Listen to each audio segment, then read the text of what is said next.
Greetings, you snooping newsies. I hope you're doing well. My name is Graham. Welcome to the Crack-A-Pack here on LRRMTG. Please consider subscribing to our channel. Today, we have a guest for the first time ever on the Crack-A-Pack. It's Kenji. How's it going? Whoa, it's going really well. Happy to be here, my friend. Yeah, Kenji's in town for the new Capenna pre-release, which by the time you're seeing this, you probably will have already seen, potentially, or if not, it'll be up on this channel in a day or two.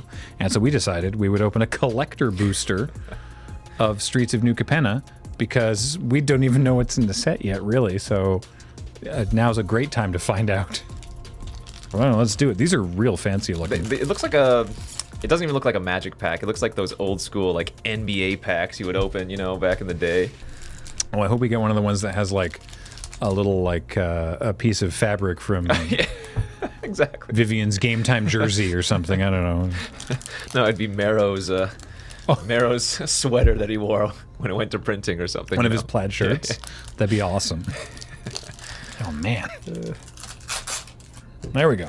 There's going to be a lot of reading, I'm going to tell you that right now. Yeah, no, same here. All right. First up, Warm Welcome. It's 2 and green for an instant. Look at the top 5 cards of your library. You may reveal a creature card from among them and put it into your hand. Put the rest in the bottom of your library in any order. Create a 1/1 green and white citizen creature token.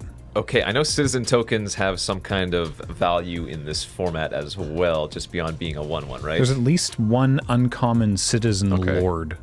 Lord? Yeah. Oh, okay. It gives them all +1/+0. I think for 3 mana this is fine. I mean, normally these type of cards are like 1 mana when yeah. you're in the top 5, but you get an extra 1/1 out of it, and it's... This is an instant? Yeah, instant, so... Okay, cool. And it's foil, I should specify. These are all foil, unless they're fancy in some other way. Mayhem Patrol. Sounds good. 1 and a red for a 1/2 Devil Warrior with Menace. Whenever Mayhem Patrol attacks, target creature gets +1/+0 until end of turn. Okay. And it has Blitz. Are you familiar with Blitz yet? Yeah, it's kind of like the dash, but you sacrifice it yeah, instead? If you cast this spell for its Blitz cost, it gains haste, and when this creature dies, draw a card, and you sacrifice it at the beginning of the next end step. So if it dies in combat, you still draw the card. Oh, all of the Blitz cards draw cards? Yeah, anytime you Blitz a card, the card gains. When this creature dies, draw a card. Oh, I did not know that. Yeah, and the Blitz cost is the same as its casting cost. That makes it a lot. And in fact, that makes any Blitz card, I think, probably playable as long as the Blitz is somewhat reasonably costed, right? Right, yeah. Rafine's Informant, 1 and a white for a 2/1 human wizard. Okay, white piker, sure. When Rafine's Informant enters the battlefield, it connives. So it's you draw a card, discard a card, and if you would discard a non-land card, you put a +1/+1 counter on the creature. But it just turns into a 3/2? Yeah. That's it? Yeah, but yeah. Oh, it's a 2/1. It's a 2/1 with a loot. Yeah. With some random upside. I don't like the connive cards only because I hate discarding non-land cards. I might want them later. Oh, these are the type of cards, though, that they don't look that good, but they feel like a good filler role in your decks. They help smooth out your draws and stuff like that. Yeah, I guess actually as a 2-drop, if you get a hand that's land light, and you're like, well, I'm ages away from casting this 6-drop anyway, so I'm going to keep the land and pitch this, and then suddenly it's a 3/2 for 2? Sure. Okay, you know what? You sold me on it. I'm not saying it's good, I'm just saying it has more playability. Fiend's Informant. Yeah. Absolutely playable, says Kenji. How about this one? Jetmir's Fixer, which is annoying that this does not fix mana. Red-green for a 2/2 Cat Warrior. For red-green, it gets +1/+1 until end of turn. Okay. If mana from a treasure was spent to activate this ability, doesn't have to be both, but just if you use at least one treasure, it's a +1/+1 counter instead. Oh, that's very good. Oh. So it's a 2/2 pumpable creature that can permanently gain +1/+1. Yeah. Whoa. Wait, that's really good. I mean, I guess I don't realize, or I don't know how many treasure production cards are in this format, but I think there's a lot. It seems that way anyway. You can do that as many times as you want? Yep. No, the thing is, you're gonna often be 3+ colors in this format, maybe. Maybe that's the downside. You're not frequently gonna be red-green? Yeah. Okay. Oh no. This is another name we could have used at the top of the show. Oh. Scuttling Butler. It's a 3-mana artifact creature. It's a 4/1. Check this out, though. At the beginning of combat on your turn, if you control two or more multicolored permanents, it gains double strike until end of turn. That's kind of neat. I think that's very doable in this format. It's so bad defensively, though. It's like unplayable. Well, yeah. I guess if they all have nothing but big creatures, I give this like a C. All right. Tops. That's uncommon? Okay.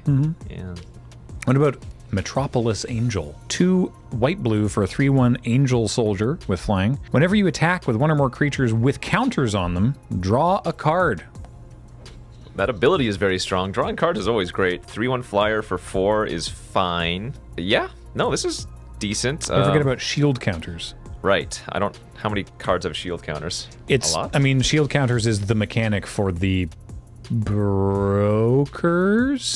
The Obscura? One of the families. One of them that has it's blue-white their base? mechanic. Yeah. Okay. All right. I mean, it's good. 4 mana for a 3-power flyer is usually okay and limited, so all upside, I think. Got a very fancy foil full art island. One of them Art Deco islands. Wow, that's real nice. Fantastic. Rocco, Cabaretti Caterer. X, red, green, white for a 3/1 Elf Druid. When Rocco enters the battlefield, if you cast it, you may search your library for a creature card with mana value X or less and put it onto the battlefield. Is that a rare? No, that's an uncommon. Man, that's like an insane top deck in the late game for sure. Yeah. Early game, it's hard to cast. No, this card looks really good. If you're in red, green, and white, it goes into play. The Yeah. creature you search for goes onto the battlefield. Yeah. So I guess it depends on how many creatures have like cast triggers versus just enters the battlefield triggers. I'm assuming there are going to be enough that card is really good if you're already playing those colors. Or if you're playing 2 of the colors, you'll probably splash for it. I think that's how good the card is. Sweet. Got a Skybridge Towers, which is the white-blue dual land, and then for 4 mana, in this case 2 blue-white, and tap and sack it, draw a card. So 5 mana, kinda, to draw a card, because you got to use the towers itself. But these are good in limited. Oh, well, those towers are fantastic. Those lands in limited are great. I'm going to take them very highly if I'm playing draft. I'm going to play them all the time in sealed. You need to fix. You're going to be doing so much 5-color malarkey in this format. I just know it.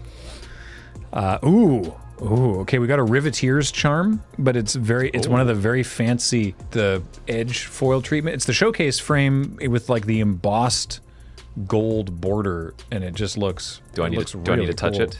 Oh my, yes. Yeah, like you can nice. you can feel it. Really nice. It's embossed and everything. I just realized we haven't had a guest on the show before. How rude of me. I've been reading them all. Read us the Riveteer's Charm. Riveteer's Charm. Black, red, green, instant, uncommon. Choose one of 3 modes. Okay. Target opponent sacrifices a creature or planeswalker they control with the highest mana value among creatures and planeswalkers they control. I like that, because you're not going to get a token. Right. All It's right. going to kill their... Well, unless they only have tokens, but then why are you using it? Sure. Second mode, exile the top 3 cards of your library. Until your next end step, you may play those cards. Ah, that's a nice end of their turn. Exactly. Draw 3, kind of. Yeah, okay. And I mean, it says play, so... So you can hit lands. You can hit lands, correct. Good. Oftentimes it says cast, and you can't play your lands, and you're like, oh my gosh, why did I cast this? And then the final mode is exile target player's graveyard, which... There are a lot of graveyard shenanigans in this format, so... That's true. The thing about the charms is that, any charms in Magic, really, they're so versatile. There's always at least, like, one okay mode that you'll play it for, and then it's just all upside if you can, get extra value from any of the others, so... Yeah. Ooh! Got a Planeswalker. Elspeth, Resplendent. 3 white for a 5 loyalty Elspeth. So 5 mana for 5 loyalty, Okay. sure. +1. Choose up to 1 target creature. Put a +1/+1 counter and a counter from among flying, first strike, lifelink, or vigilance on it. That's very good. Yeah. Wow. That's very good. -3. Look at the top 7 cards of your library. You may put a permanent card with mana value 3 or less from among them onto the battlefield with a shield counter on it. Put the rest in the bottom of your library in a random order. -7. Create 5 3/3 angel creature tokens with flying. Yeah, I mean, it's a bomb. What more is there to say? That's amazing. The plus ability is put a counter on something and then put one of those special counters on something? Yeah, on the same creature. It's one creature, gets a +1/+1 counter and flying, first strike, lifelink, or vigilance. Yeah, that card's stupid. That's preposterous. And it could be any permanent for the second mode, right? Yeah. with a so you could put a technically like an artifact or an enchantment with a shield counter, I guess. But that's nuts. Cool. Next we have I think this is from one of the commander decks. It's a wide art Anhilo the Painter. Grixis. Blue, black, red for a 1/3 vampire assassin with death touch. The first instant or sorcery spell you cast each turn has casualty 2. Ooh. That almost seems like it wants to be in constructed more than it does in limited. Well, I mean, that's what I say. I think it's from one of the commander decks. Oh, okay, yeah, for sure. 1/3 death touch for Grixis. The first, no, that card's nuts. Because casualty, reminder, it lets you sack a creature, in this case, with power 2 or greater, and then you copy that spell. Right. And you can choose new targets for the copy. It's still going to be okay in limited too, because in limited you're always going to want to be running your removal spells, which are generally instants and sorceries. And this is, if it didn't have death touch, sure, it's bad in limited, but a 1/3 death touch is still okay baseline. So if you're already in Maestros, then you're probably going to be able to cast that okay. I like it. Aven Heartstabber. Blue-black for a 1/1 bird assassin with flying. As long as there are 5 or more mana values among cards in your graveyard, Aven Heartstabber gets +2/+2 and has death touch. When it dies, mill 2 cards and draw a card. Okay, so baseline, it's a 1/1 flyer that when it dies, mills you 2 and draws a card. Yeah. It seems like it's going to be pretty hard to get the 5 mana values in your graveyard, but again, there are a lot of graveyard mechanical cards in the format, so I mean, it seems fine. Yeah, cool. A borderless Shadow of Mortality. Have you seen this card yet? No, let me guess what it does. It's called Shadow of Mortality. So it's probably a black card. Correct. Okay. I don't know if it would be an instant or sorcery, but let's go with instant. No. Dang it, sorcery. No. Well, okay, what kind of card is it then? It's a creature. Okay, Shadow of Mortality. It's a 3/5 death touch. When it enters the battlefield, remove a shield counter from a permanent. No. Okay, I tried. Here. Oh. Black, 13. So 15 total. Black, 13. 7/7 Avatar. If your life total is less than your starting life total, the spell costs X less to cast, where X is the difference. Interesting. People are already comparing it to Death Shadow, sure, obviously. But it doesn't get, like... The creature doesn't get better or worse depending on if your life total changes. Right. Just the mana cost. It's always a 7/7, but it could be a 7/7 that's very cheap. So if you're at 7 life, it could be a black 7/7? Is that what I'm reading right? Yeah. I like that. That's wild. Also, this looks really cool. It does. Borderless. Oh, it's a good card in limited too, I think. Yeah. We've got a double-sided foil treasure/wizard token, which is cool. And our big rare, wow, is an etched foil showcase frame Urabrask Heretic Praetor.